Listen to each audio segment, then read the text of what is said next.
From the 2015 album Trivolución of Gabriel Palatchi, we heard Tanguinho.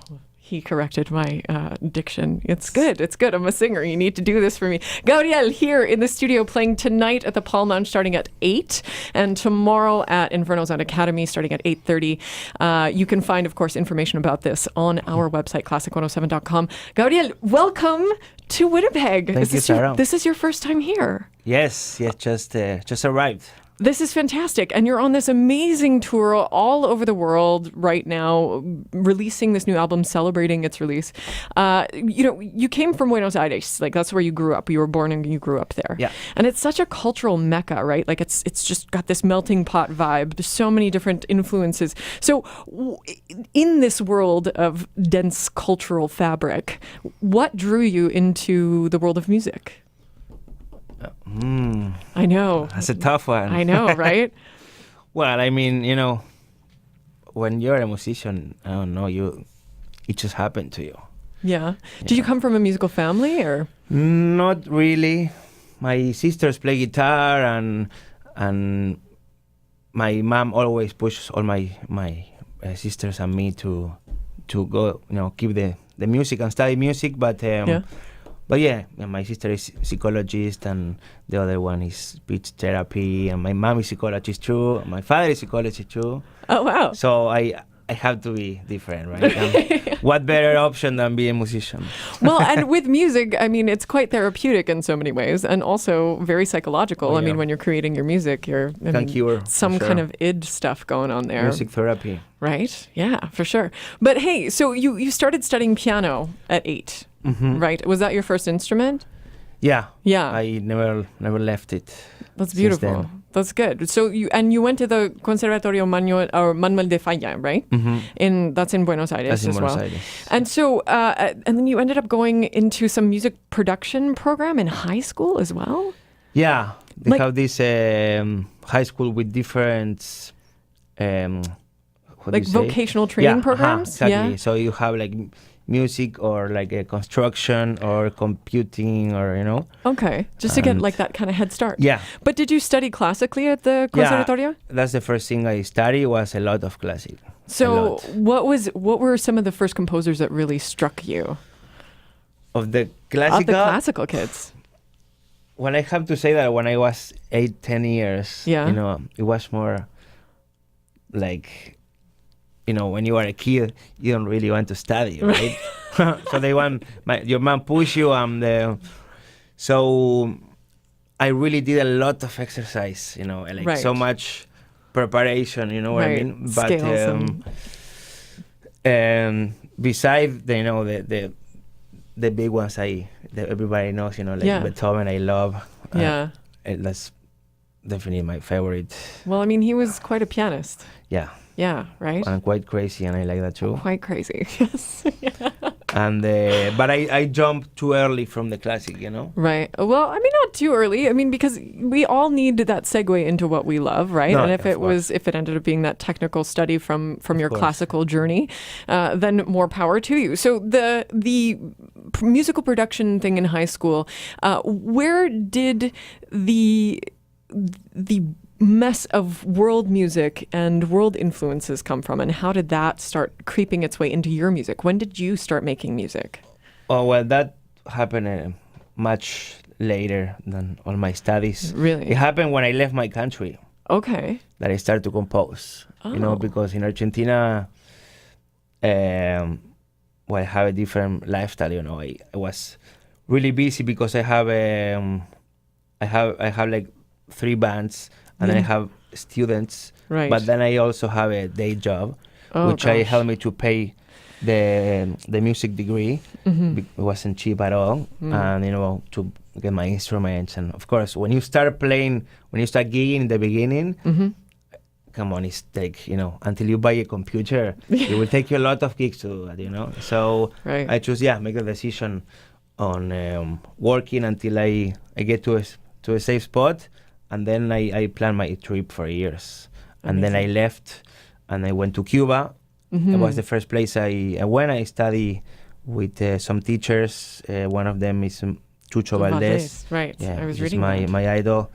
And yeah, that was just casualty of life. And it's a long story for another day. And then I went to Mexico, and between that part of my life, that I have, all the time I have, it's just for studying and develop as an artist. Yeah, because I get the degree in music. For it's like the Berklee music from Boston, but it's the Argentinian version, right? Right. So Berklee has an international school in Buenos Aires. Yeah, cool. So it's the same. Which is such a prestigious or music faculty. I mean, Berklee has been legendary in music education for a really long time. And they make you love jazz even if you hate it. And that's what they told me, because I was like a little rocky when I was 20s. Yeah. I like rock a lot. Like progressive rock. Yeah. I was into that. Yeah. And they told me, hey, if you go study there, they will put jazz in your head. But progressive rock, when you think about it, isn't too far away from jazz, though. No. But we are speaking now, the pure jazz. Yeah. Okay. Hearing, studying the solos of Charlie Parker or Miles Davis, right? It's like take you to the roots. Yeah, which is good also to learn that kind. So yeah, in the end, I would say I have a lot of influence from many different places. I come from Argentina, so the tango part with once I getting older, I started loving tango more and more and more. And then I have the Latin part, because I'm Latin America. So all the Afro-Cuban music and the Latin American rhythms in general, I love. Then I came from my grandfather came from Turkey, from a Jewish family, so all the klezmer and Balkan music, that's also. So then it's when it creates the fusion that I like to do. Well, and through all of your travels and all of these different experiences you've had absorbing and enjoying, like, is there a morsel of wisdom from somebody who taught you, one of your mentors or someone you've worked with? Because, I mean, your list of people you've worked with is super crazy long, and it's really inspiring. I mean, the more collaborative energies you have, the more perspective you gain, right? So is there something that has stuck with you from a mentor or a collaborator? Well, I will say from the same teacher, from Chucho Valdez, but it was kind of what do you say? Sorry, my English. It's okay. It's really great. Twice for every word. It's okay. It was a conceptual lesson, more like philosophic, like from the spirit. It wasn't really sitting. He sit with me and check the exercise, because any teacher can do that, right? But no, we spoke a lot, and one of the things he always repeat is don't try to sound like anyone else. Always get your own sound, and of course like try to absorb all what you can from all the people you like, but don't try to sound like anyone. Try to sound like yourself. And he even say like comparing with a bunch of guys from his level, like Michel Camilo or Gonzalo Rubalcaba or Herbie Hancock, he said, well, you're just, it's maybe the same level of wisdom, but it's just different. You just go to look your own path, right? So that really definitely was a like explosion in my mind. Keep your fingerprint. Let it be yours. That's brilliant. So celebrating your release of this third album of yours that you've put together with your band, your trio, we have Trivolution, or Trivolution. And you're crossing Canada twice. You work obviously in Argentina and in Mexico, which you've said, but now you're in the Canadian scene. How did you get involved in the Canadian jazz scene? Well, that's another long story as well, but to make it short, well, this is the 6th year I come to Canada. Excellent. I come every summer. But this is your first Winnipeg visit. Yeah, it's the first Winnipeg. Cool. It's the first time I am in. I just came from Regina as well, from the Jazz Fest. Right. So it's the more central in the middle in Canada, because I've been a lot in Toronto, in Montreal, and Vancouver? A lot in BC, everywhere in BC. Cool. I used to do tours just 2 months across BC, Amazing. going like north almost to Alaska, and that was great.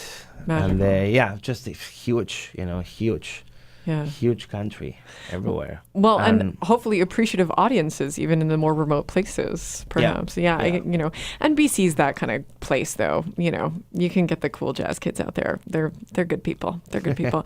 But you're crossing the country twice. You're doing shows, every night or every other night. Like you have like maybe a week off here or like 3 days off there.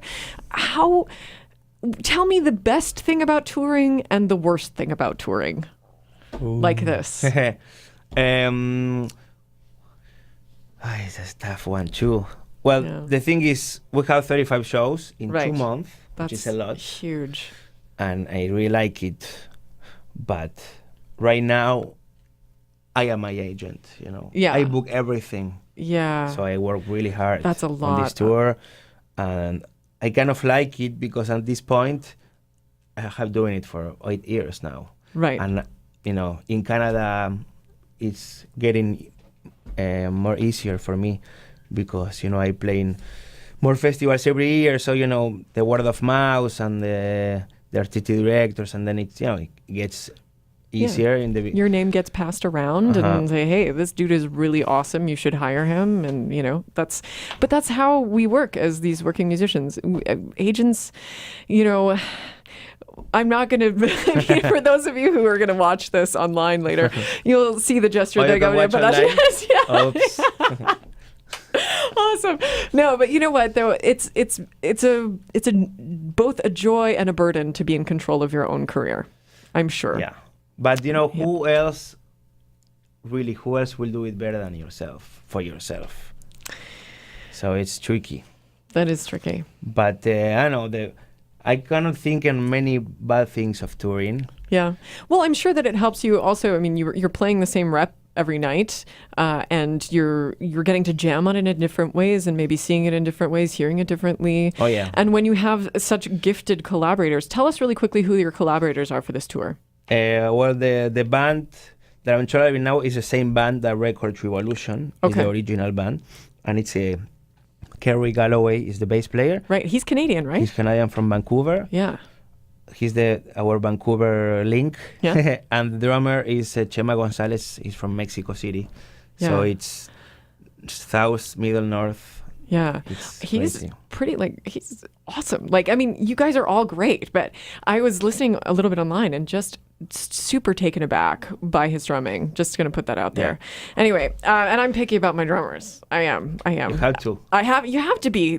Make it, break it, right? Mm-hmm. When your rhythm section isn't there, it's tough. But you have a very honorable rhythm section, and we are very excited to hear here in Winnipeg tonight at the Palm Lounge, starting at 8 o'clock. Of course, tomorrow as well at Inferno's on Academy, starting at 8:30. Make your reservations for that one. You can find more information, of course, on our website, classic107.com. We're going to play another track by you now that I have to pull up really quick. And it's called Milonga pa mis viejas. Viejos. That means so not just parents. For your parents. Yeah. Right. Okay. So we're going to play this Milonga de mis viejos. Can you tell us a little bit about the tune? And this is from your last album, right? Yeah, from the last. Caja Musical. Yeah, the second one. The second one, right? Well, my mom, loves tango a lot, and she always wanted me to play tango since I'm a kid. So cute. But I wanted to play rock and roll. So with the years, I started. They say that tango start to hit on you when you get older. Yeah, you understand the hard stuff in life, right? But it happened to me when I left Argentina, and then I started listening to tango outside the country, and it gets all over.